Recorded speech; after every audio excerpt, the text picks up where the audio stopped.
I'm grateful for whatever I get, but it's not gonna be enough to sustain a family. Lynette Hicks shows us a car full of groceries. Sandwiches, crackers, romaine lettuce. After she stopped by 3 different food banks on Wednesday to stock up on necessities for her household. It was something she was forced to do after someone stole her monthly food assistance money. I went to the store Saturday on the 7th when my stamps hit, but there was no money. Hicks says the $187 in SNAP benefits she receives was completely wiped. I was embarrassed. I was devastated because I had a cart full of groceries and no way to pay for them. Putting her in a stressful financial situation when she's also responsible for feeding a 10-year-old child she has custody of. Everything is so expensive now, food in general as it is.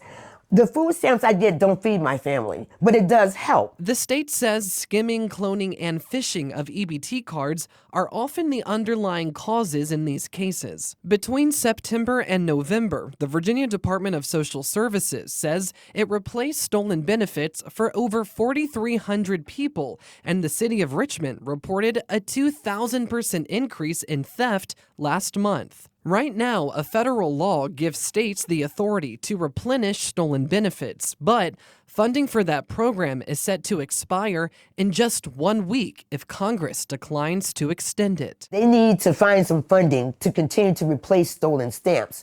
But I also would tell them they need to stop it from happening because replacing the stamps isn't going to fix the problem. But Hicks believes the bigger solutions are prevention and enforcement. The governor's office says VDSS is auditing internal controls, referring unusual activity to state and federal authorities, combating robocalls, and will eventually allow users to lock and unlock their EBT cards through their phones to prevent fraudulent transactions. While the federal government is recommending that states adopt chips on EBT cards, VDSS has not yet taken that step. They actually need to upgrade their security on their technology. I would think would be the first step.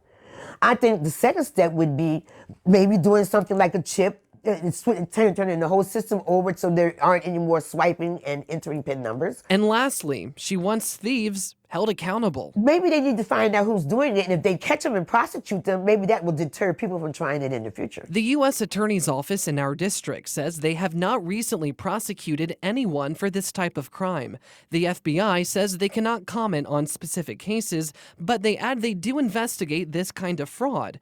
The state police says they have no open investigations, and VDSS has still not answered our questions that we sent on November 18th, asking what they're doing to catch the perpetrators. There should be some accountability, but they don't seem to be too concerned with finding out who's doing it. Hicks says she wants her government representatives to take action urgently to protect victims. This is the most vulnerable population being impacted by this step. They're not going into rich people's accounts taking their bank money. They're stealing food out of our children's mouths. The FBI is asking any Virginians impacted by benefit theft to contact their Richmond field office. We'll have that information on WTVR.com. I'm Tyler Lane for CBS 6 News.